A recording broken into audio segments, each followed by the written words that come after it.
I'm just a little upset today as we start this podcast. Oh, no. Well, I mean, we've had a great run. The album came out today. It's in stores everywhere, which means jagjaguar.com, shop.howlonggone.com, as well as Amoeba Records in Hollywood. But we were left off kind of an important list, the Hype Beast 100. Okay, the Hype Beast 100 what? It's a list of the most important movers and shakers in the streetwear industry. Okay. And I kind of don't understand like what we have to do. Like maybe our shit isn't ugly enough, and that's something that I've considered. But if you have any tips on what you think we should do, I think it might be the problem is we actually make too much streetwear. And we have sort of grown out of that,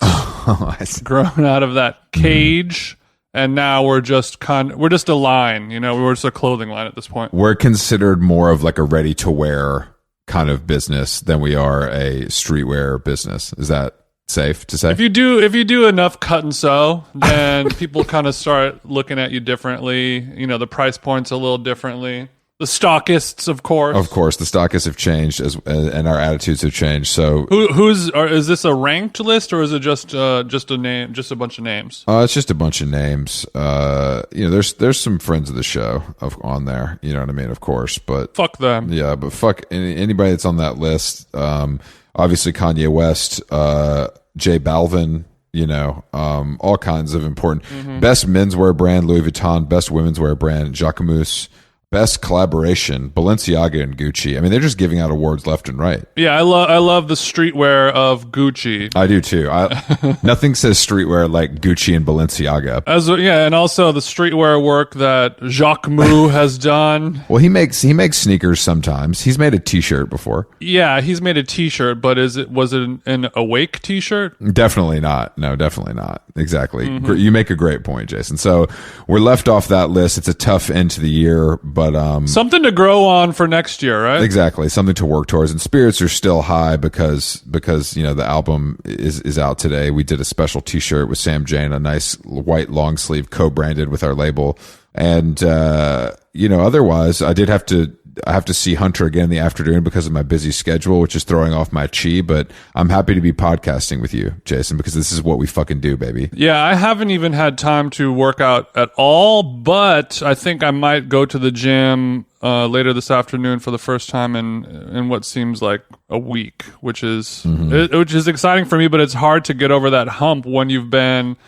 When you're out of the game, you don't have that. It's not a part of your daily routine when you haven't been able to go. So that first step back into Equinox is always the hardest, right? No, it's true. Luckily, I have ladder pre-workout. My body will vibrate in a certain way, and my hair will tingle so much that until I knock out that cardio,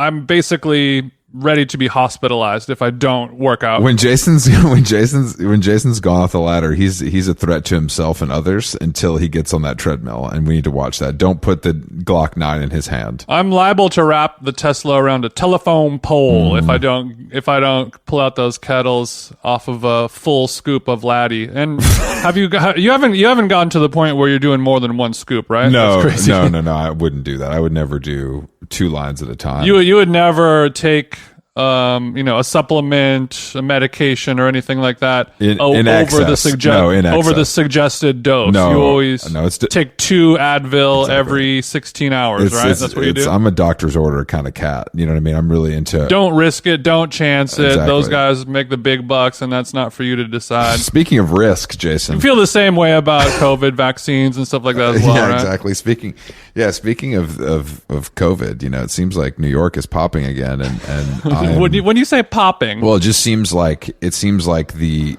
cornballs of the New York media industry are once again trying to trace, how COVID infected people who party every night, which is a little bit of a boring. I'm just like, what year is it, guys? Like we don't need the Basel to New York pipeline. Yeah, why is that so tantalizing for people? I don't know, because it's tattletale shit. It really is. It just goes back to tattletale shit, and it gets clicks, I'm sure, and it gets your peers talking about you, which I guess is the author. The tattletale part, that makes sense, but I feel like that pendulum swung both ways, where the first time it happened, it was like, oh, the reason why COVID hit America was the Mew Mew party. And at the time, it was like, oh, that was sort of like a badge of honor. Like, I got the hottest, most chic COVID you can get.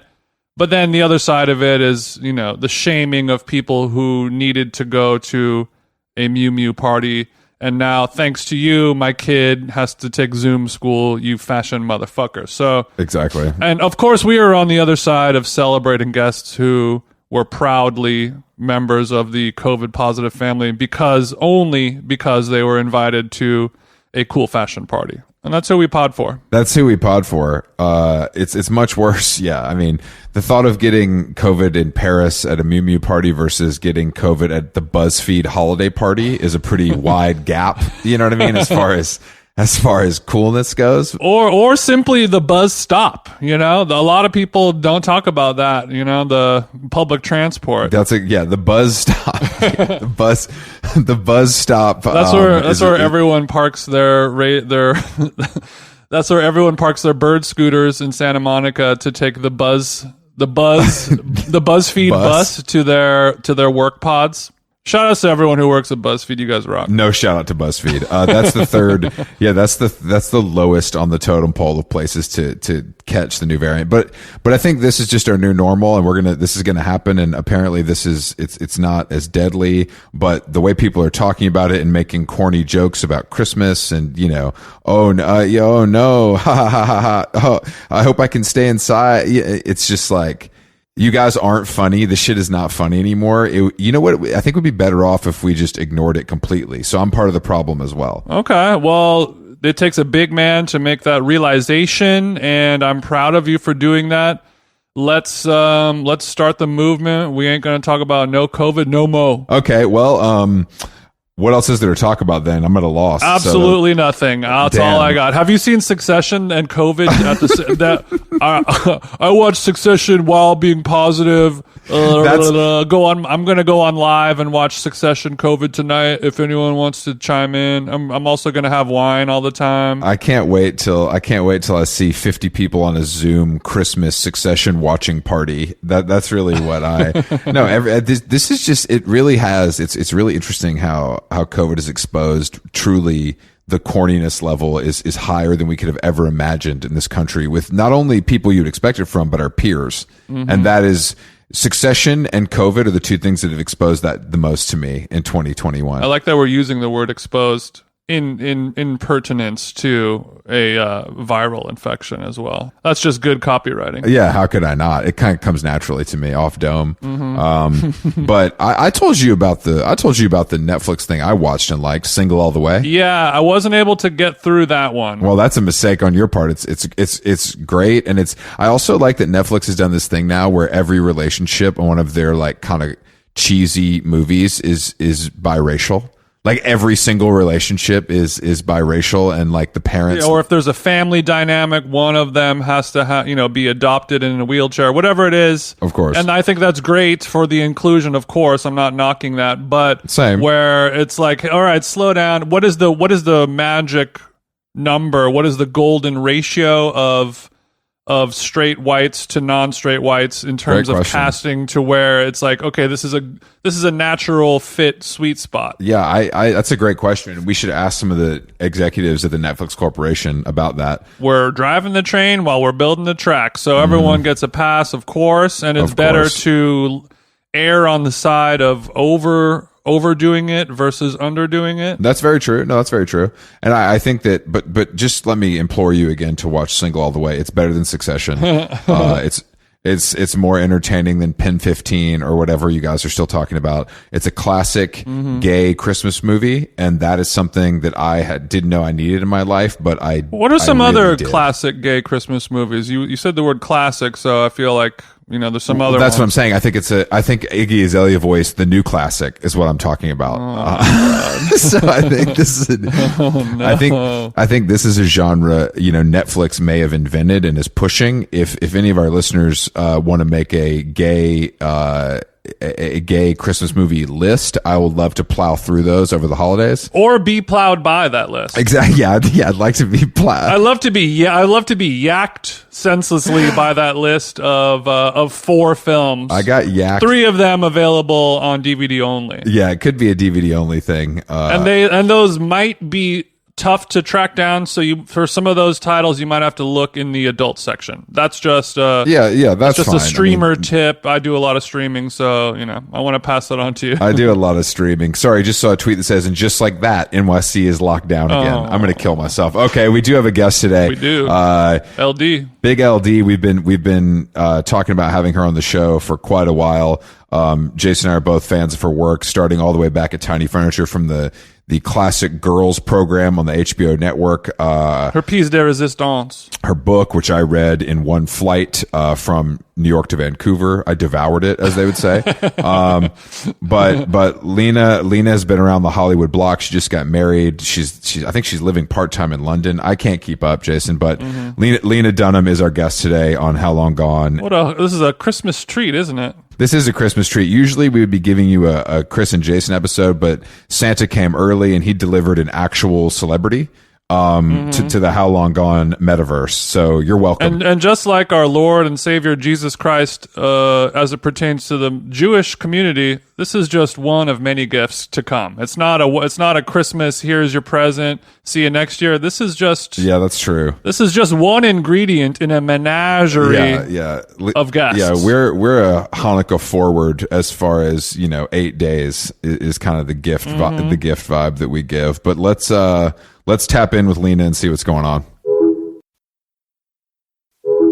I'm sorry for the delay. I was literally chasing my dogs through the yard trying to get them to re-enter the home because I'm really bad at country life. Country life. That makes two of us, and I'm not even a city kid like you are. You know what I mean?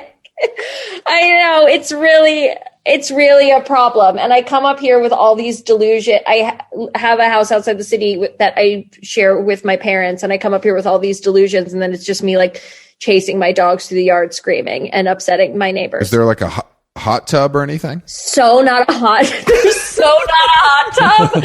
If you came up, you'd be like, there's just like a library of old science fiction books and like my dad's modeling clay. Yeah, that's not like a sexy weekend. Is there maybe is there a bog anywhere? There's fully a bog. Okay. There's a valley. Basically, it's just my mom being like, check yourself for ticks, and then a fight about what time dinner is. And then I thought I would differentiate, so I built another house 10 feet from behind my parents' house. So now it's just my phone ringing and my dad being like, turn your lights off, we share an electricity bill.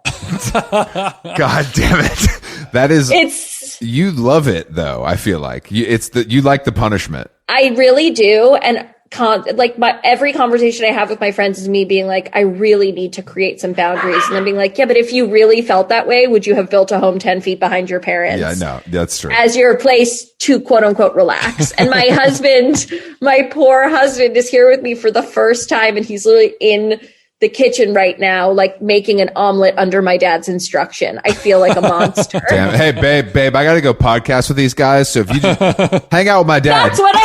That's what I said. And then he was like, can you stay to finish the omelet? And I was like, I can't be 10 minutes late. These guys are cool dudes. Damn right. These are hip dudes who I never thought would want to speak to me. I can't be 10 minutes late because of your fucking omelet. That's the respect we deserve. Also, it's a little late for an omelet, but that's just me, The Europeans eat omelets for dinner, don't they? That's true. He referred to it as breakfast. I didn't question him but yes, it's late. You're like, we're newly married. I didn't question him. I didn't want to start like a whole thing. You know what I mean? I don't want to start a thing. I'm letting some stuff go because we're only a couple months in. But yeah, that's... And also, if he's going to be in the Dunham family, he's got to learn how to make an omelet on his own, doesn't he? Yeah, he does. And if he's going to be... he's already been put through so much. My mother took him... She was like, I want to take Luis to his first American supermarket. And then she chose one that was 45 minutes away. And so he had to do 45 minutes of car time with my mom each way just because she thought it was a more sort of more representative. Sure. What does your mom, I would love to know what your mother thinks the most representative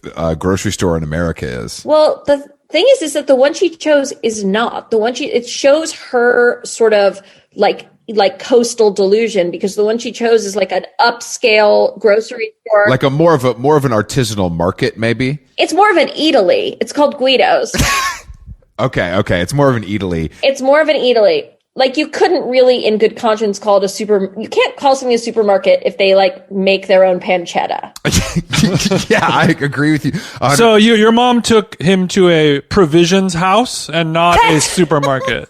150% correct. It's like the place where we live outside the city has an interesting, it's like sort of like half of it is provisions house, half of it is like full meth. And you can sort of make your decisions. And I tend to be attracted to the methier side of things. Mm-hmm. Different kind of provision. Thank you, my love. I'm just going to show off. Thank you so much. For the listeners at home, look at this omelet, guys. Do you want to describe it? Damn, you have some country loaf there as well. I know. So I love you. And my husband just kissed you on the head. I feel we have some country bread. I'm going to try to eat quietly during your bites. Thank you so much. When we had Leslie Arfin on the podcast, I remember her husband made her a sandwich and she ate it the whole time, unapologetically during the podcast, didn't try to eat quietly. And it was a power move that, honestly, I was turned on by almost. Leslie Arfin, having spent a lot of time with her in my life, that surprises me in no way and is so fucking on brand and impressive. But I, as someone who both feels disgusting and has a podcast of my own, I would never chomp loudly during your podcast. Yeah, because we love to talk to fellow elite podcasters. That kind of gets us going a little bit. And I noticed those headphones you have on. That's no joke. You don't have the Beat Studio headphones on. You got. I feel like I'm watching that Beatles doc right now with you. You got those cans on. I'm gonna brag, which is these are actually my husband's a musician, and these are his professional headphones. He knows. Which I also use for elite podcasting. You should see my podcast partner, my podcast wife. You guys know what it's like to have a podcast spouse. Yes. Watching her proudly change the batteries in her microphone is like every 30 minutes. She's like, I'm sorry, we've got to hold. I've got to change batteries. And I'm like, you just want to show us that you know how to use this piece of equipment. And that's impressive. Yeah, actually, I just met your podcast wife when we had our live show in New York. She was what a great gal she is. She's the best. She's the chicest. She's the smartest. She's the coolest. I never really thought I'd have a friend like that. That's how incredible she is. And she told me she had a lot of fun at your live show. She got wasted. We did a lot of indoor smoking in the green room, so it really felt like I was like watching the Strokes in 2001 kind of vibe. So cool.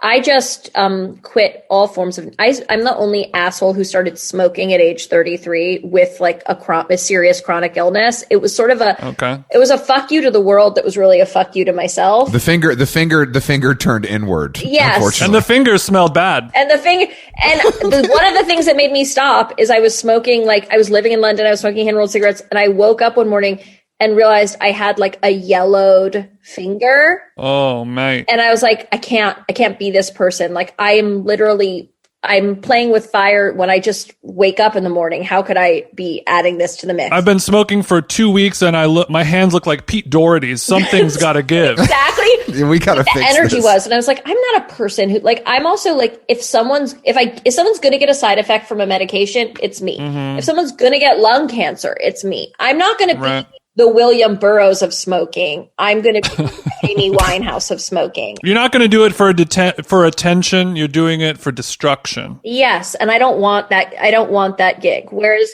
my husband stylishly smokes like one cigarette per evening while looking at the moon, and that's a different.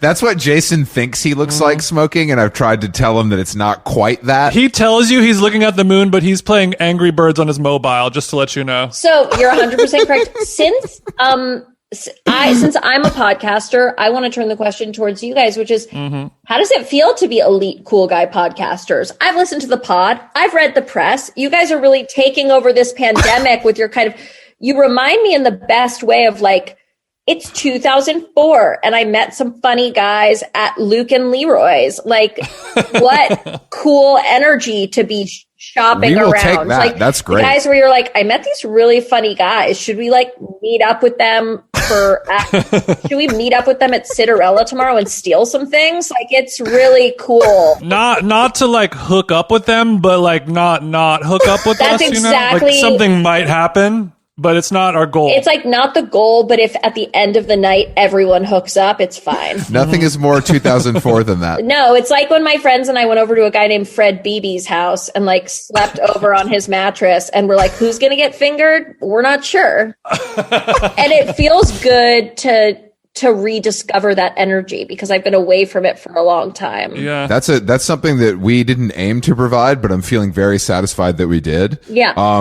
And it feels great. I mean, this is all fairly new still, you know what I mean? So I think that the train is still rolling, but yeah, it's been really fun. But also you're only as elite and cool as, the eye of the beholder. There's always someone else more True. elite Yeah. and more cool, but you got to stop the tracks at some point if you want to make a buck, The coolest podcasts in the entire world make $38 a week on Patreon, and 100%. they still got to work at an Amazon facility. I pretty much don't talk to straight guys. So this is a big, We've heard that a few times that's kind of we get a pass there, luckily. So that really warms my heart more than a Luke and Leroy. Well, Chris is good at gay baiting. I'm good at code switching. So we're like a nice little, it kind of feels like a conjugal visit with a straight guy, doesn't it? that's exactly what it is. Cause I read about you before I started listening and I liked that it took me a second to understand that I was dealing with heterosexuals. Oh. The minute you were piped into my headphones, I knew I was dealing with heterosexuals. And that's not bad. That's not bad. That's not bad. That's not bad.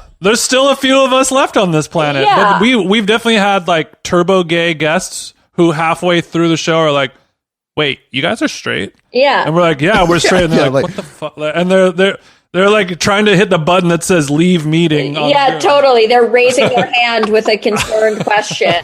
There's like that emoji that's like a skeptical like guy with like detective's glasses on or whatever. I recently was exposed to, there's a thing where you can like raise your hand in Zoom with like a Zoom emoji, and that's something that people do. I to know. talk. I just saw. I'm not going to name names. By the way, if you guys are looking at me and I'm squinting, I look like a cartoon of someone who got jizz in her eye, but it's salad. It's salad dressing. Oh, you've got a bit of quote unquote the lad's vinaigrette in the eye again, haven't you? That's exactly correct, sir. But yeah, I saw a very successful, famous actress raise her hand in a Zoom meeting using the raising hand emoji, and I was like, God damn it. I was like, bitch, you're an Oscar nominee. You can just talk. It feels like a weird extension of like consent gone too far. Like we're on a Zoom to talk. Everyone Everybody just talks. That's the only point. I'm surprised Helen Mirren knows how to even use that button. I have to say, like, my Zoom manners are getting so lax. I think it's like today is the last day. You guys are on my last day before my Christmas holiday begins. Oh, yeah. Holiday is a loose term because I work from bed and I never stop. But, this is my one of my last scheduled meetings, but I feel like it's been getting real lazy. Like before I had something where I didn't like now I'm literally like picking up the computer and having it on a tour through the home with me while I like tidy things up. Like this is the first Zoom you've done in a week where you're wearing a shirt, is what you're saying. Yes. This is the first Zoom I've done in a week where like I've done anything to arrange. I mean, I'm talking to straight guys. I had to like arrange myself a little bit. Interesting. So would you arrange less in a safe gay space if we were? Yes. I'd be interesting. wearing a nightgown if you were gay. You'd be wearing a Homer Simpson moo-moo. Yes, 100%. I just found I was going through things and I just found a bra I purchased at a vintage store when I was 27 or so that is like a cotton bra printed with Garfield eating lasagna. And I was like, Are you good? did you say, am I good? Yeah, are you good? Not sure. I'm like concerned. I was like, who did I think was the audience for this? Because it's interesting bra. It's like sort of a risque shape, but the pattern is okay. So there's a very certain type of fella who's going to be like, I haven't gone soft looking at this bra. Yeah, who's going to be like, I love your Garfield bra. So it has a little bit of a sexy cut to it, despite having lasagna printed on it. Well, it has to have the sexy cut to it. Otherwise, sexy cut, sobering print. yeah, the titties Garfield kind of diagram. when those come together. Yeah, that's a rare fella. There's three guys out there who would like that, and God bless you if you can find one of them. I know. I was like pulling it out the other day and I was like, should I show this to my husband? I was like, why don't I just keep it in the sort of like, there's a lot, like he's never seen girls. And I'm like, there's a lot that I just like think like is publicly available for him to discover. And yet I'm somehow magically keeping private. Do you think that will remain the case? Well, you mean that he's never seen girls? Because we talk about this a lot on the podcast because Jason and his girlfriend don't follow each other on Instagram and he claims that's the secret to their relationship. And now I'm hearing that other people are doing that, but you can't go back. Like you have to start like well, that. Does that mean that you don't know what your girlfriend's Instagram personality is like? Well, I kind of know a little bit because I have seen it here and there. Like we don't block each other. I could pull up her profile and look at it if I choose to, and I probably have done it a couple times, but she's a wardrobe stylist, so most of her Instagram is just pictures of her work anyway. How long have you two been together? We've been together like 4 years. We actually just got engaged a couple months ago in Italy. Congratulations! We got engaged at Italy. Culver, at the Westfield Mall, it was really nice. Century City. By the way, I love going to that Century City Mall and enjoying like just like a little cappuccino at Italy and like a small, like it feels so perverted. I had never been until a couple weeks ago. I had to do some. Alex and I, my girlfriend and I, were doing some shopping for my twin nieces for the holidays. Oh yeah, I love malls like in a deep way. I'm from Atlanta, where that's our culture. Yeah. Like malls are part of our DNA. Yeah. And man, it felt like a warm hug walking into that shit. Oh, it was great. I love malls because I grew up in New York. And in SoHo, we didn't even have like any chain stores, much less malls, and so. My friend Isabel and I, who were both like downtown New York kids, used to beg our moms to take us to the Paramus Mall so we could go to the Limited too.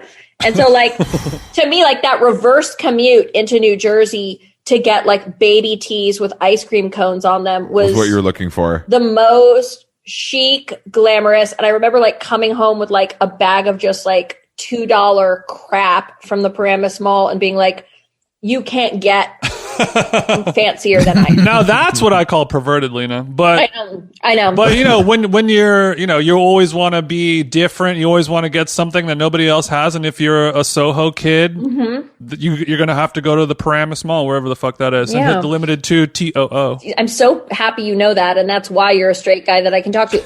That's cool about not following your girlfriend on Instagram. I mean, I think this was like we met, we got together. He had never seen the show.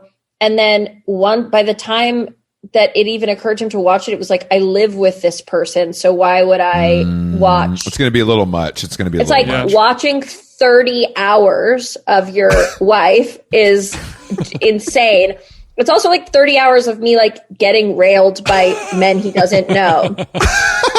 Yeah, getting railed by Adam Driver, for Christ's sake. Well, yeah, I was going to say like 30 hours of me like taking it from behind in a semi-violent way from Kylo Ren is like not what my husband fully needs to experience. No, he's an open person who, and I think he wouldn't. A man can only be so open. At a certain point, he's like, you can only be so cool. I know. A man can only be so cool. No, I feel that same way. Like I was saying, my girlfriend is a stylist, and she did a shoot a few months ago with Adrian Brody, who, I don't have to tell you. An OG sexy creep face. He's been creepy and sexy since you guys have been in diapers. Oh, my mom's friend, Sylvia Placci, is his mom. And I remember my mom telling me that her friend's son was Adrian Brody, and me being like, well, I found my way in. Yeah. I finally have a way to fuck Adrian Brody. But she simply did a photo shoot where she just like put him in a few different outfits and like spent 4 hours with him. And I was just like, I don't want to fucking hear about it. I don't want you to tell me that the shoot went well and the photos came out nicely and the magazine was happy with them. I'm just like, 0 words should be spoken about this because I know how you feel about it. It'd be like if I'm like, hey, babe, I had Dua Lipa come over and I gave her a massage. She's going to be like, all right, I'm done. Are you very into Dua Lipa? I mean, you know, I'm a straight guy with a penis and a brain, but I mean, I'm not like infatuated with her, but you know, I don't like Dua is one of Jason's top picks. I'm a little more refined with you know what I'm. I'd love to know. I'm curious because like I feel a little bit out of the loop. Like, who are the top picks these days for you guys? For two couple of smart guys who, you know, are a couple of, as the kids would say, respectful kings. Who do you fancy? We were just talking about this the other night, actually, and because I don't think Alex was just like, I don't really think about celebrity dudes like that. She was like, I don't think women think about it the same way as men do. Well, my thing is like, I don't, and I definitely don't now that I've met, like, nothing will turn you off more than meeting an actor. Oh, yeah. You thought this guy was hot. You do one table read. Oh, it's over. Literally, though, you're right. Like, there's nothing, like, if I meet actresses, I'm often like, ooh, she's incredible. I want to be her friend. I want to know her. When I meet actors, I'm like, let's never revisit this. I mean, there are some great ones. The pussy just dries right up. Gotta say, just because I don't love vanity in a man, it's not hot to me. Like, if a man has highlights, it's just over. It's over. Lena, to be fair, mine are natural. It's kind of from the sun in LA. Okay. I don't want you to get caught up on that. Or you'll hear it a lot of like, if a guy ever like posts a selfie photo of them, then that's like a big deal breaker in terms of the vanity. Oh no, there's a lot of deal breaker. I'm plugging in my computer while we talk, by the way. That's why I'm bending over and looking harried. But no worries, bro. And also, I'm sorry that my dogs are like deeply worked up at the moment. It's just... That's okay. I'll clean this all up in post, girl. Thank you, baby. It's about to be Christmas. I don't have the energy to even pretend to you that I care. But yeah, I also, when you meet an actor in real life and you see the clothes that they dress themselves with their own brain versus the clothes that are given to them by a stylist or 100%. Or, you know, in a film, you're like, oh, that's the clothing you picked out for yourself. This is a massive turnoff. Well, it's like, I thought that you were like a man who knew how to layer, and instead you're like wearing a Dodgers t-shirt. It's just really, but like, there are definitely some, like, my friend, I just made a movie with my friend, John Bernthal, and it's like, you know, it's a totally brotherly relationship, but he's like everything you would want him to be. It's like, you're like, this guy plays like cool, funny, tough, smart dudes in movies. And like, he's more than that all the way. But like, the reason that was so amazing to me is I was like, it's the first time it's ever happened, basically. It blew your mind. It took you. It blew my mind. I was like, I can't believe that like in real life, you really are like a Muay Thai fighter or whatever, because like most of the time it's someone being like, when I read that Jeremy Strong profile and it said he broke his foot running in dress shoes, I was like, I've worked with 9 actors who broke their feet running in dress shoes. Like, I don't know why anyone's making fun of Jeremy Strong for something that all these motherfuckers are doing. And it's a rite of passage in it sounds Hollywood. Like, yeah, it sounds 100%. Yeah, I mean, Chris recently suffered an ankle injury from walking around London too much in a pair of not worn in Lemaire boots. So it can happen to your best friend or neighbor. It can happen to someone you love, and maybe we should make a PSA.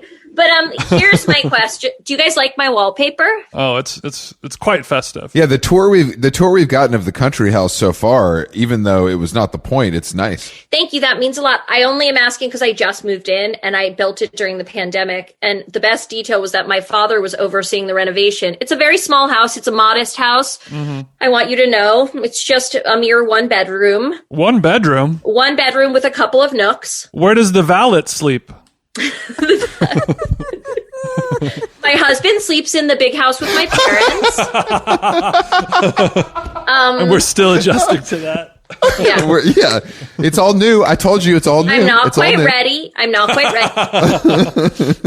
what I was going to say is that my dad oversaw the renovation. And speaking of, he sent me a photograph of shirtless men installing the roof. And he wrote, "hot guys," in quotes, on your roof.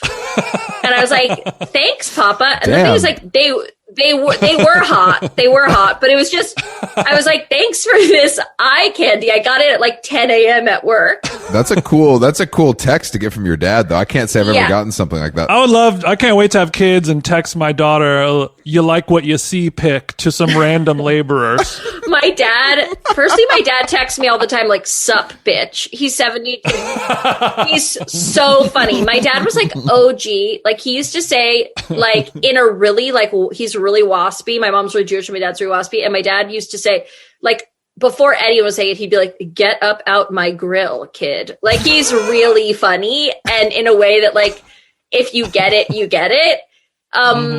But we were at dinner last night and we were talking about when my relationship with my husband started and why I liked him as a texter so much because we were introduced via text. And I was like, I was like, I'm used to like talking to a guy for 2 minutes and suddenly he texts you pic of ass. And my dad was like, pic of ass. And he was so shaken. And then he was like, what was that guy, Russian? And I was like, he actually, and I was like, here's the best detail. I was like, Papa, he was Russian.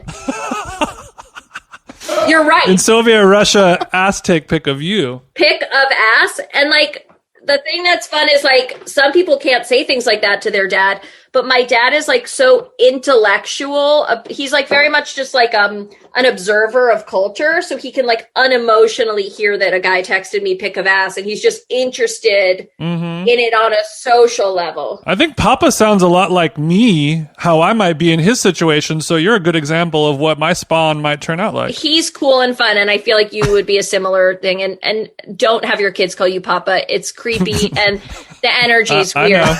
Oh, I know. I wasn't going to say anything, but yeah. I did it because like I was really obsessed with like Jane Austen books and Jane Eyre and stuff as a kid, and all the girls called their dads Papa, and so I trained myself to call him Papa. Like I switched from conscious. That's more of a Papa, and I think Papa is a little bit of your own flavor added to it. Yeah, and Alyssa always whenever we have any kind of issue, she goes, Papa, where are you, Papa? And I'm like, oh God.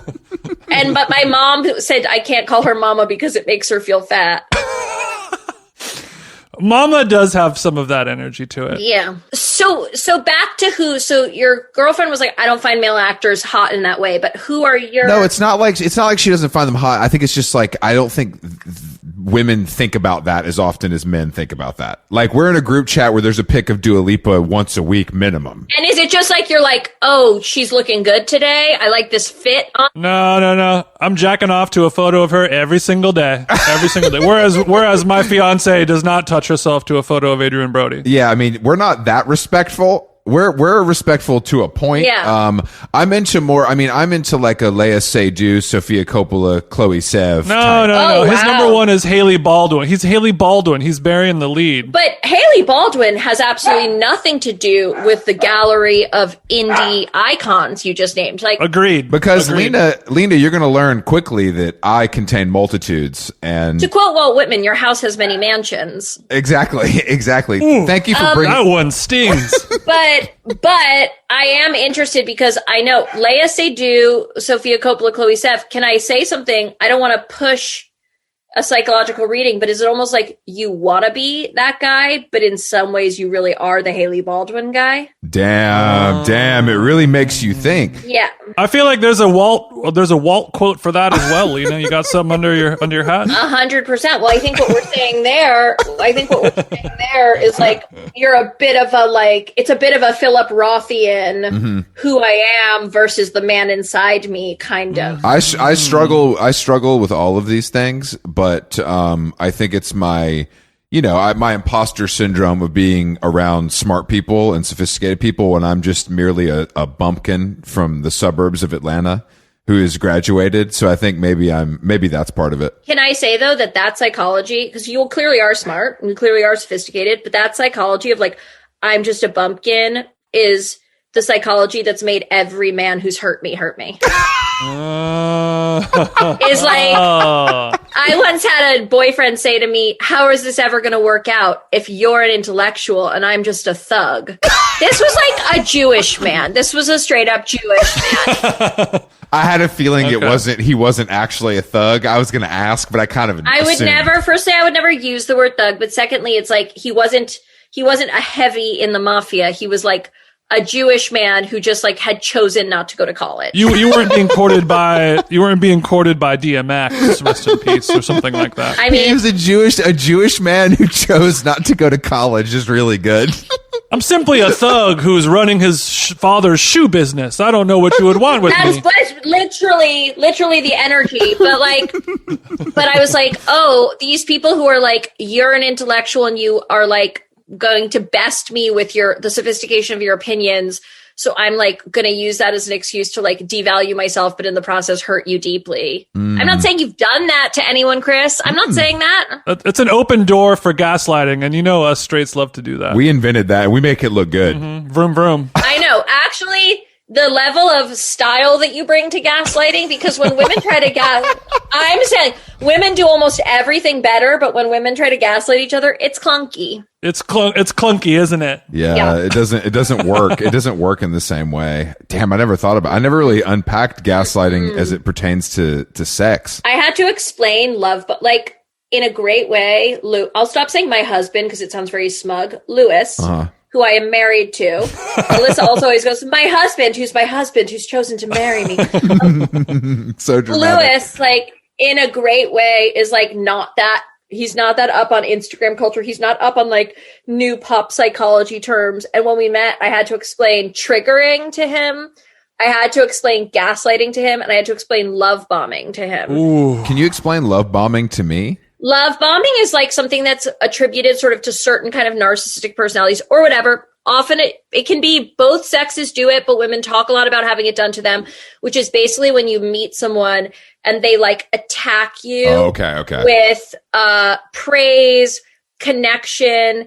It often, like, people who are love addicts might either be very receptive to love bombing or do a lot of love bombing. And so you've basically been so kind of, your guard has been let down so deeply by a sense of someone being enamored with you that by the time they start slipping in like dark, uncomfortable and inappropriate behaviors, you're already supple in their hands. Wow. Very well put. Yeah, very well put. Much like a golden retriever licking you, knowing that he's going to shit on your pillow. I thought you were going to say bite you, and where you took it was different and good.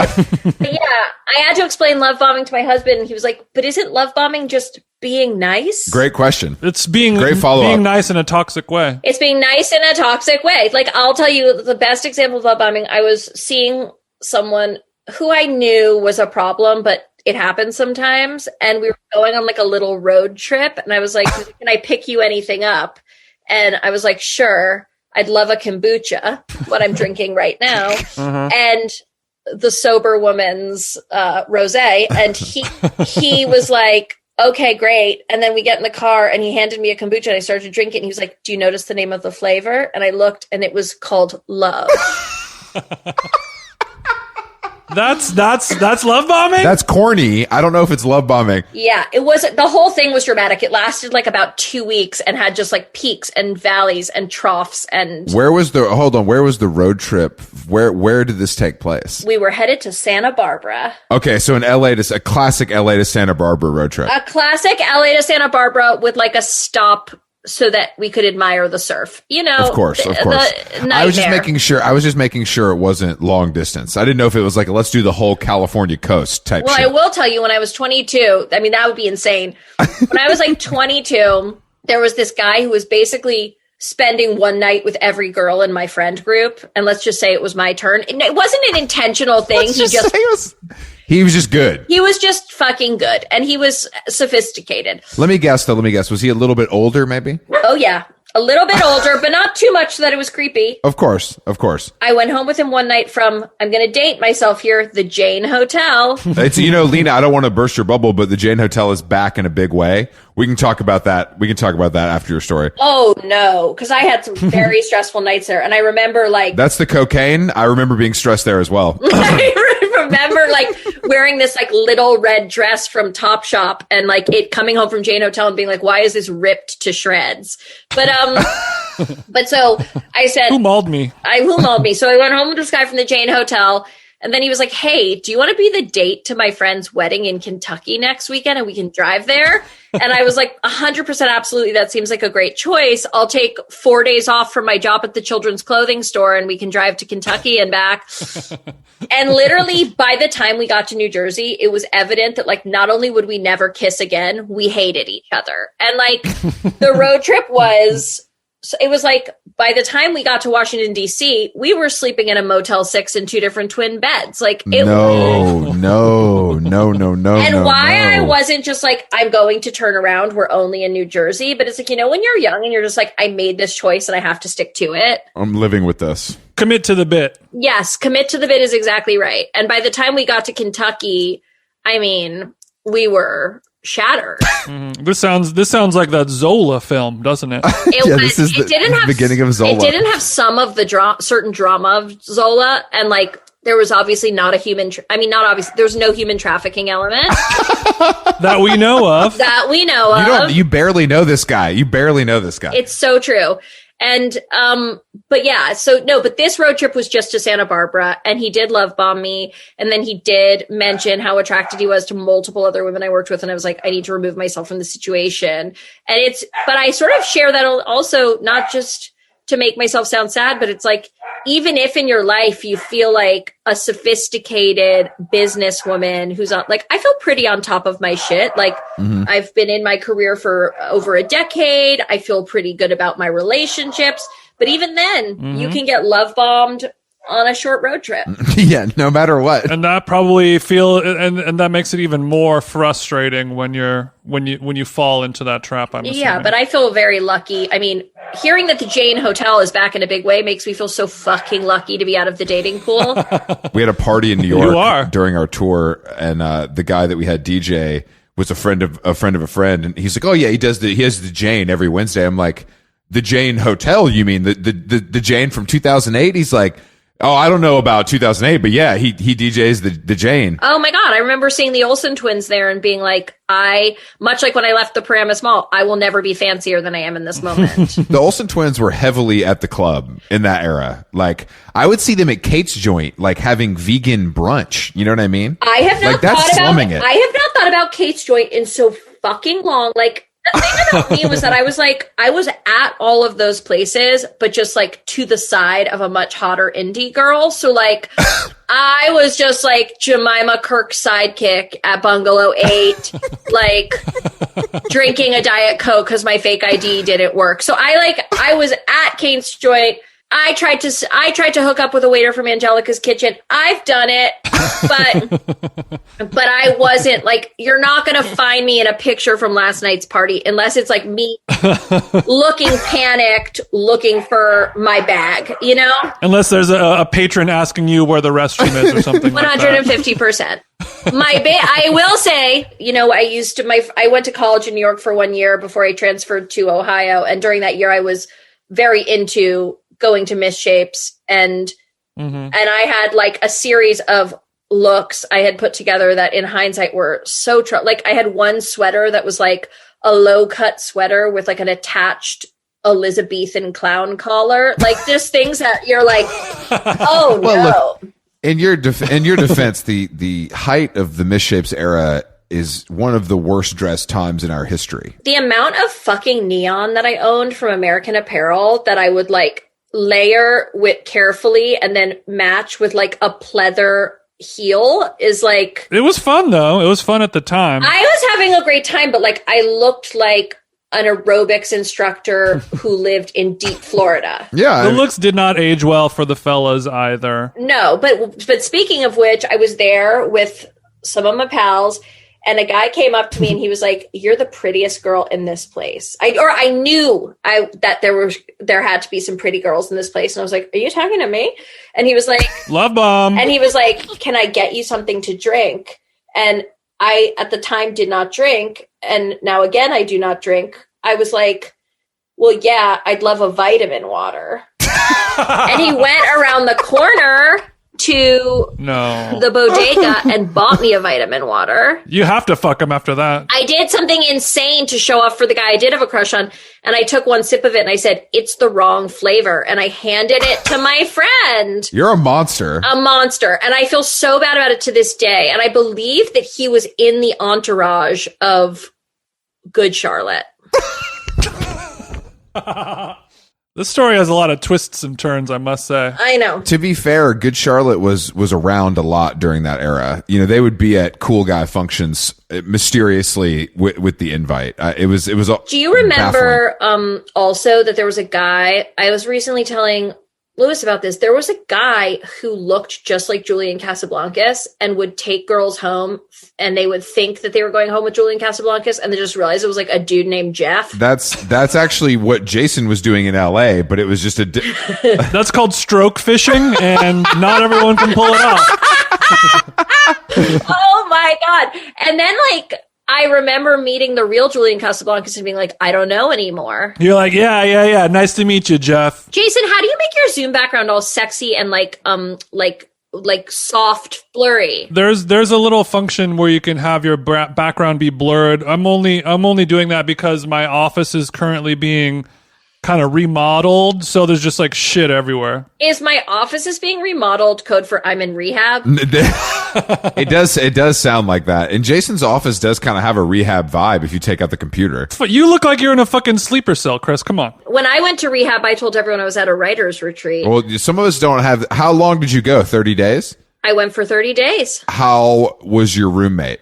I had a single. Does that really is that too? That's called the rich difference right there. I like that. I'm so sorry to say that I was housed alone, but I wasn't allowed to have a lock on my door. Okay, that's something. Where was it? Was this upstate or in LA or California? Massachusetts. Oh no, you really wanted to quit. Damn. I went to Massachusetts for 30 days with no lock on my door, and you know what?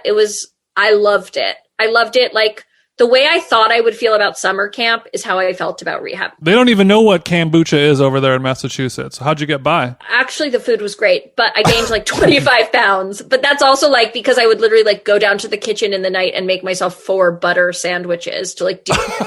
Well, a lot of us, I luckily, as a fellow sober queen, I luckily didn't get. Yes, my queen. I didn't get addicted to candy, which I was really happy about. I didn't. I had a brief sort of whatever will have me moment, and now I actually feel I don't know. I'm addicted to work and feeling that other people consider me to be functional. Well, I mean, those are both more. I'm addicted to exercise and podcasting, so I guess that everybody's winning.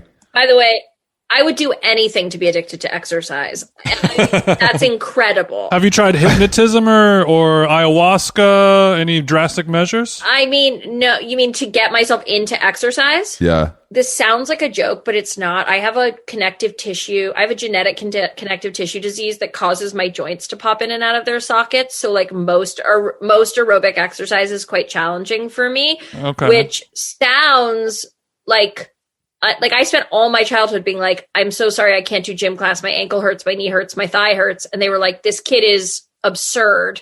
I want to say who has the last laugh, except that I have a degenerative illness. So it's not a satisfying gotcha moment. We're a bit, you have all this space upstate, maybe one of those nooks should be filled with an infrared sauna. You know what I mean? And then you just get really into that. It's there's actually, my parents have a little infrared kind of thing you can crawl into, and it's incredible.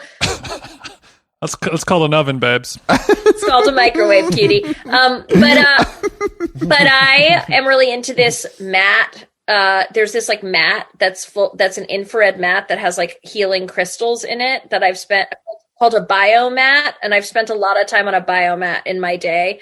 Honestly, you know what I got addicted to when I got sober was therapy, various methods of dubious self-improvement, and filling my day with unnecessary appointments. You do seem like an appointment chick. I could see that. You know what I mean? You're shuffling around all over. You're in LA. You're in Beverly. It's a wonderful distraction. You're seen in Beverly Hills leaving an unspecified medical building. You know what I mean? The Roxbury Drive Medical Center. It's where I live.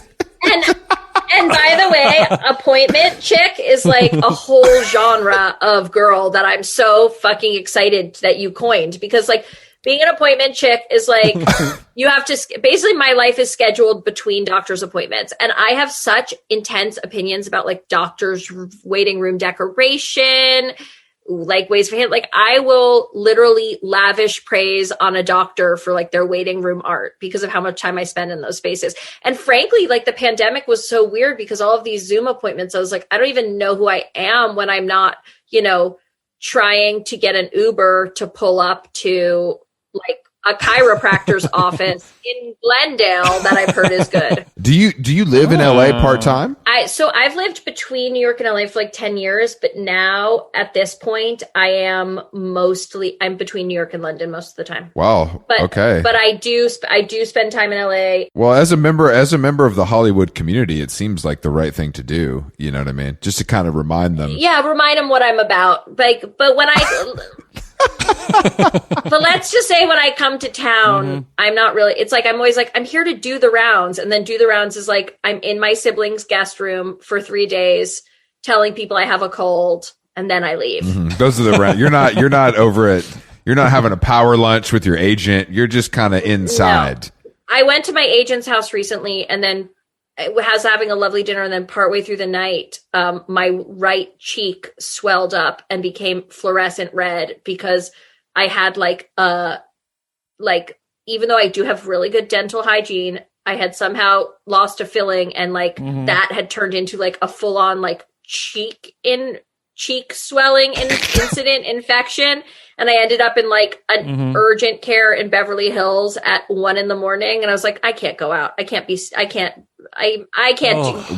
going on? What's going on with you, Dunham? I mean, I'm no expert, but it seems like, do your parents suffer from similar afflictions? What's the flora and fauna in there? Yeah. What's going on? I'm the only one. I have like 6 or 7 diagnoses. I try to be I am fairly lighthearted about it, but I've had like so many surgeries, full hysterectomy, none of the, the organs that are optional. Non-essential workers. Non-essential organs. I don't have any of those left. Gallbladder gone. 1 kidney gone. Tonsils gone. One time the girls on Red Scare said that I seemed like someone who would get my doctor to remove my uterus for attention. And God damn it. And I was like, that's fucked up, because this was literally the most traumatic experience of my life. And I desperately wanted children. And I'm living in a state of extreme heartbreak about what my body's done to me. But it's also a hilarious joke. Well, I can hold both things. And that's honestly the only kind of people I ever want to be around. That's what you have to be able to do, especially in the line of work that you're in. If you can't do that, it's going to beat you down. It is quite painful to hear that in your position, but like I said, committing to the bit. But at the same time, you got to commit to the bit. And a good joke is a good joke. A good joke is a good joke. Joan Rivers once said that my tattoos looked like Stevie Wonder had drawn them and Michael J. Fox filled them in. And I was like, that is so rude to everyone involved, but I bow down. And a perfect joke. Yeah, if I had an issue, here's my thing. I actually never mind if the joke is strong. It's just the amount of people who do the amount of times I don't look at my Twitter anymore. I haven't in I have someone who does my social media. I have for 3 years just because I don't need that in my system. Smart. I recommend it for anyone who can, just because I know, or anyone who can just like social media. I know we think it's essential, but again, non-essential organ. But that being said, I like the amount of people who'd be like, I've seen your tits more times than I've seen my own. I'm like, that's not a good joke. It's not a good joke. or it's a 4. If someone takes a picture of my body and puts it next to a picture of Pillsbury Doughboy, not a good joke, but it's a 2, let's say. But if someone can come up with a strong, tight joke at my expense, I'm never going to have a problem with that. No, that's the best way to live. That's the best way to live. To quote Melania, be better. And also, to quote my Anya, I really don't give a damn.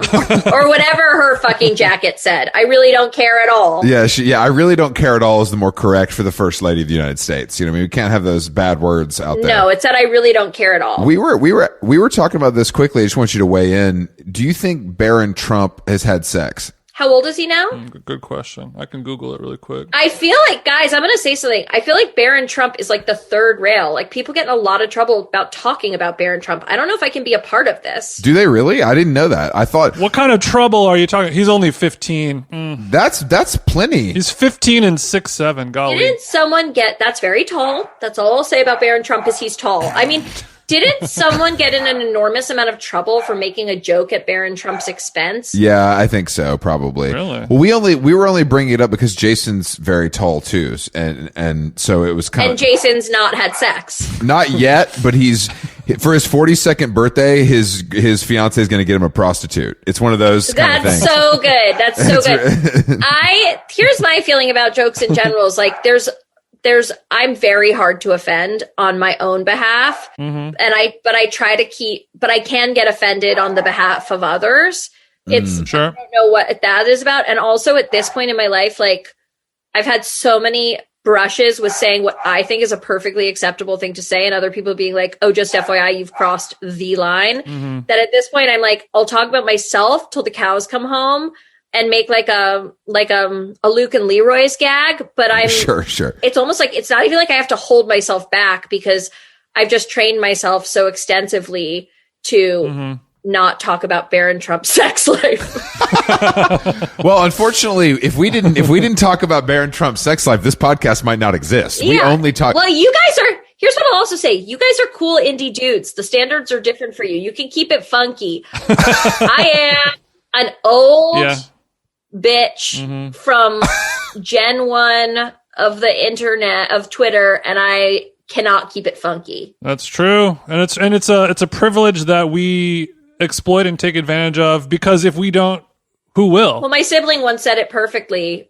We talked about something that someone had said and not gotten in trouble for, and they were like, "Yet another privilege in a white man's privilege backpack." Look, I prefer a messenger bag or a rucksack to hold my privilege. I'm not really a privilege rucksack. My shoulders kind of act up if I wear my. Sometimes I think, like, you know, when people are like, if I were invisible for a day, what would I do? Like, what would I do?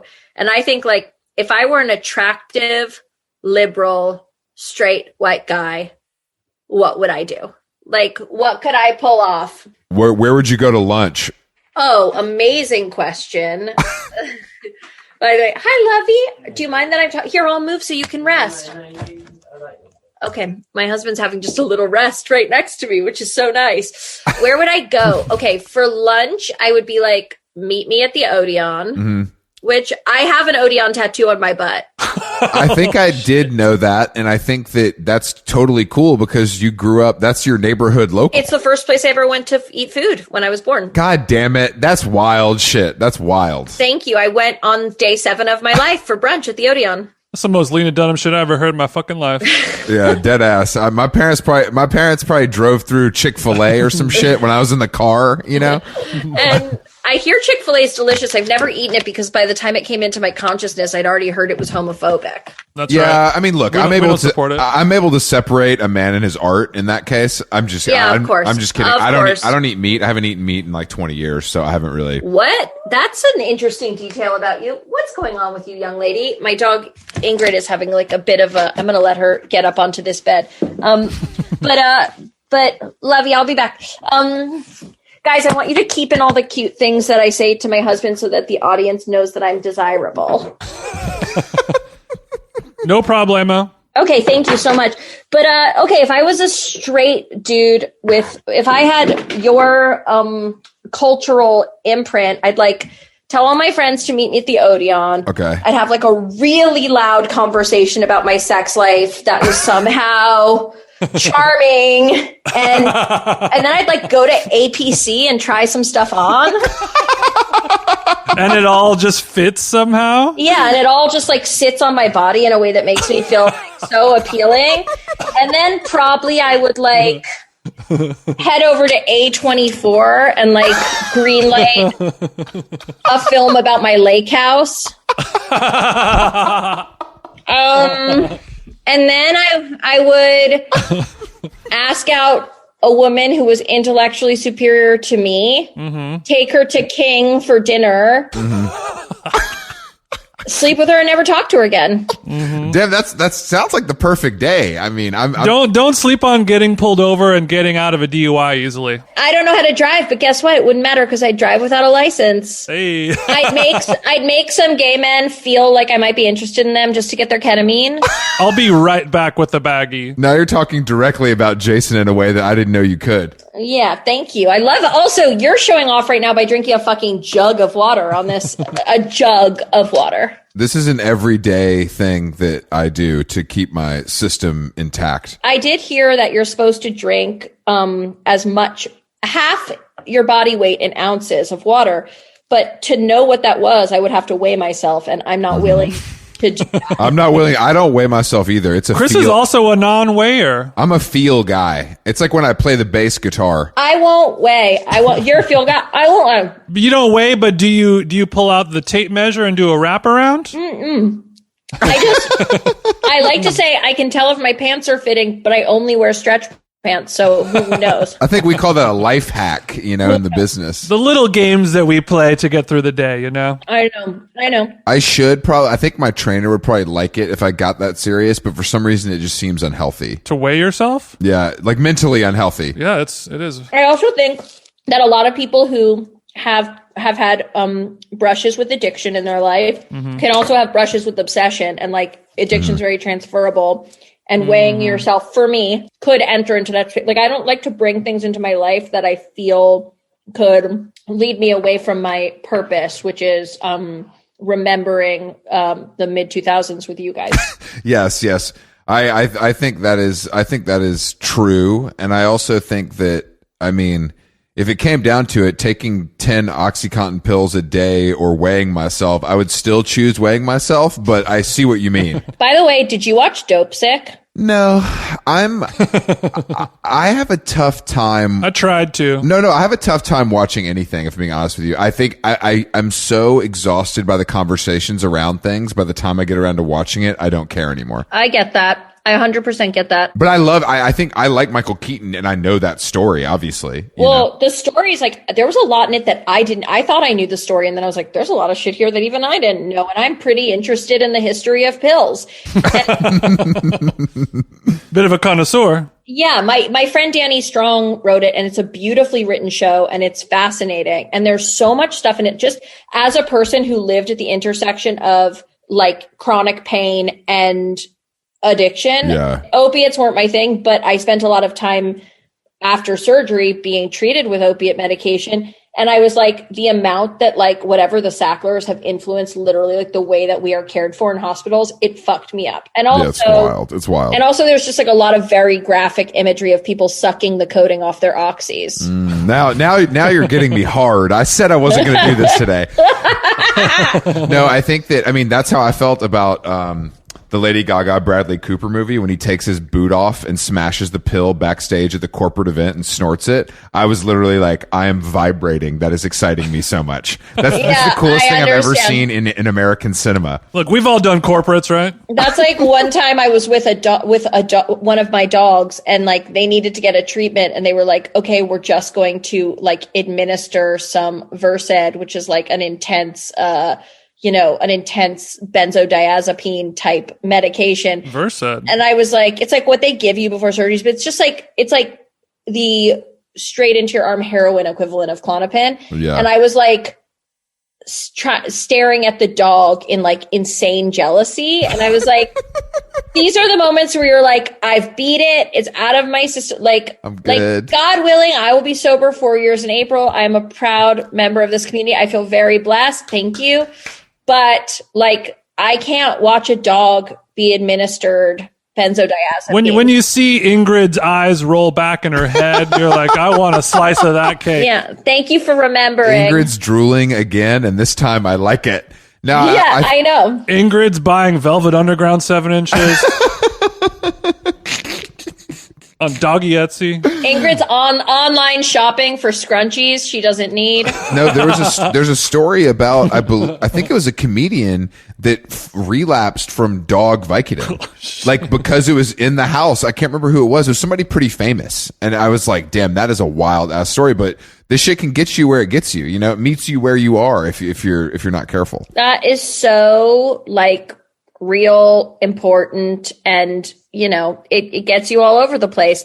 And it's interesting. At first, I was like I've never been anxious about talking about anything publicly. But when I first got sober, I was scared about talking about it publicly because I was like, people are not going to think I'm a reliable woman. And then I was like, oh, people already talked about me like I was an actual psychotic monster.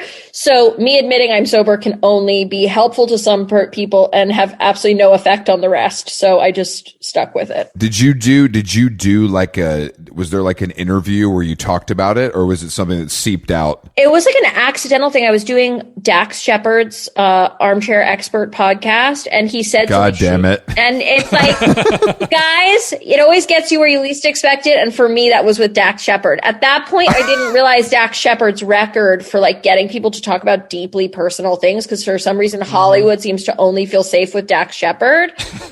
But you got daxed, bitch. I got daxed so hard. And I remember texting my manager and being like, I accidentally said I was 6 months sober off Klonopin, but like, I think I did it in a pretty subtle way. And then like the podcast comes out and 20 minutes later, it's like People magazine headline, like Lena Dunham admits to pill dependency. And I was like, oh fuck, I got daxed. That being said, it had to happen at some point. And like, I've talked about all my health issues in a public way. And I feel like being honest with people about the fact that I'm sober, like only makes me like, if it's helpful to someone, that's great. It only makes me like a better filmmaker and a smarter person to engage with. So there's no problem there. So, and also like, why are we comfortable talking about, I mean, there's so much that we're like, people sit on podcasts being like, today I was enjoying some rosé at 7:45 in the morning. So why can't you be like, today I was not doing drugs? No, I agree with you. I think it's more, I don't know if I ever like struggled with talking about it, because I kind of am with you. I'm like, I don't know. This is just like, this is what it is, you know? But it was really surprising to me how many people like said it was good to hear in a way that was like reassuring. You never know. Totally. And it's also one of those weird things where like getting sober, everyone feels like they're the only person who's ever had to do it. And they feel like they're the only person who is suffering in this way. And then we find out that like literally it's almost like the amount of surprising sober people who have like, okay, that story about when the dog was being administered dog Xanax or whatever. I made a joke to my sober best friend. I was like, that looks delicious. And then I made a joke about having to throw up in the bathroom of a specific meeting downtown. And the woman was like, oh, the vet was like, oh, that's the grossest meeting too. And I was like, oh, amazing. That's really good. That's really good. It was so rad. And I was like, oh, okay, perfect. Like you literally were like, perfect. That's done. really funny. That's really fucking funny. So, you know, it's everywhere and it's positive. Yeah. I also wanted to ask, just because we were moving this podcast around a few times because you were in the final stages of something. And I just I wanted to know personally what it was. Oh, you're so sweet. So I made 2 movies this past year. I've been working. It was a good year. I started a company. I got married, made 2 movies. And so I was finishing up the sound mix on this movie that I made in England called Catherine Called Birdie, which is like it's a period piece, coming of age story about a young woman who lives in 1290. Great year. And it was a great year. And it's a movie that it was my favorite book when I was like 8. And so now I've turned it into a bit of a coming of age comedy. I like to say it's the first period piece about getting your period. I love an elevator pitch. Who's the leading lady? Are you allowed to say? Or? She's amazing. She's one of my favorite people in the world. Her name's Bella Ramsey. She's a lot of people know her because she was on Game of Thrones. She was like the young warlord who fucked with Jon Snow in the final season. She's an amazing actor and a total genius. And she is the lead. And then her parents are played by Andrew Scott and Billie Piper, who are 2 amazing actors, UK-based icons. Wicked. And we have a really great cast. And then I also made a movie that's going to be at Sundance in a month called Sharp Stick, which is like more of a kind of indie sexual. My dad called it a sexual fable, which I thought was pretty good. Okay. I'm going with that. But it's a more modern, I think it's like a little bit more I like to think it as unexpected things, but it's a little bit more on brand for me than a 1290 period piece. Who's in it? The stars of it are amazing. So it's the lead is a girl named Christine Froseth, who's amazing, and then my friend Taylor Page, who was Zola in Zola, who's one of the great actors of our time. Jennifer Jason Leigh, an indie icon who could join the Léa Seydoux, Chloe Sevigny club. It's called the Mount Chrismore, is what we call that. Mount Chrismore. And not because it's a mountain, because he wants to mount all of these ladies. Yes, got it. So that I'll keep Jennifer Jason Leigh out of it, but she's incredible. And then my friend John Bernthal, who I mentioned is the one who is actually as cool as he seems. Scott Speedman. Oh wow, that's my friend's neighbor. I see Speedman all the time with the dogs. Speedman's the fucking coolest. And for me, it was a big moment because I was very Felicity obsessed youth, and Speedman was a big deal to me. And the first time I ever went to Sundance was to go to had a short film in the neighboring festival, Slam Dance. And I was keeping a list of all the celebrities I saw in an envelope. And the first one I saw, and the most important one to me, was Speedman. Speedman also looks incredible. You don't even know. He's it's crazy. He looks amazing. He is amazing. He's kind. And now I'm going back to Sundance with Speedman in tow. So that full circle moment for me is huge. What a story arc. Can I ask a question, you guys? And maybe you want to put this at the beginning of the podcast because I'm scared people won't know. Do you think that in talking, you guys, I developed a kind of like, sometimes I worry that because I was an unpopular child, that when I talk to people, I like take on their mannerisms a little bit in an attempt to be seen. And I'm worried that in talking to you guys, I did like a kind of like, sup, my man? What are we doing today? Like I had a little bit of like a bro speak. Sup, my men is something that no one has ever said. So I can safely say you didn't do that. I don't think you have to worry about that. I think it was maybe just you've been in the English countryside. You've been very sort of cloistered in this very little. Yeah. You've been in this little world, and a big part of your earlier life was like going around in your 20s in New York around a bunch of dudes like us. And whether you think it's ridiculous or not, it's also kind of comforting, and maybe you missed talking sup, my man. Honestly, you just said something really real, and I don't think it's ridiculous. I think it's like exactly correct. And I still have a couple of sup, my men friends left, and I feel super safe with them. Like the couple of NYC gents who are important to my life are very important to my life. But yes, I think I got a little overexcited and I turned into 22-year-old sup my man Lena. I think that's a side the world needs to hear. Maybe it had to come out. Okay. You forgot just how fun sup my man could be, right? That's actually 100% correct. And it was an interesting balance because I was trying not to do the thing I used to do. Like, I think a lot of the reason I sometimes said things in my 20s that were like, in any way scandalous was I just was like trying to join the party, but like I'm not quite great at it. And so I was trying to sup my men, you guys, while also not taking it too far. And it was a hard balance to strike, but I hope we got there. We got there. Oh, 1000%. Well, actually, lastly, maybe this is because I can kind of relate to that, but sometimes I'll take it a step further where if I'm being interviewed or I'm on somebody else's podcast and they have a specific lingo and a way they talk to each other, not only will I try to adopt and adapt to that, but I will try to out-lingo them at their own game just as some type of, whatever. Yeah, no, I think I did a little bit of that too. And like, you guys were really nice about it. I have to say, you were really nice about it. Oh, well, we welcomed you, and we're very glad that you took the time to speak with us. So it's not the kind of thing where you guys will get off the podcast and be like, this stinky fucking bitch. You believe her? That's what you're not going to do. We didn't get Dunhamed. It feels like this was a nice reciprocal podcast relationship while it lasted. Yeah, no, we've been fans for a long time. You Girls is an amazing show, and I love watching it. You guys are sweet. I wasn't trying to make you do that. You're sweet. I know, but that's why we asked. That's why we tried to get you on the podcast. I really like the podcast. I think you guys are really striking a balance that the world needs right now. And I hope that some straight men can take your lead. And I hope that a story like the Chris Noth one doesn't come out about either of you tomorrow. That's what I hope.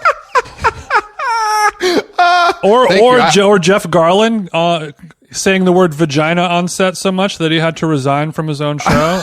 Larry David is next. That's what I predict. I mean, well, my thing is just that, like, I want to be able to continue to support you. So okay.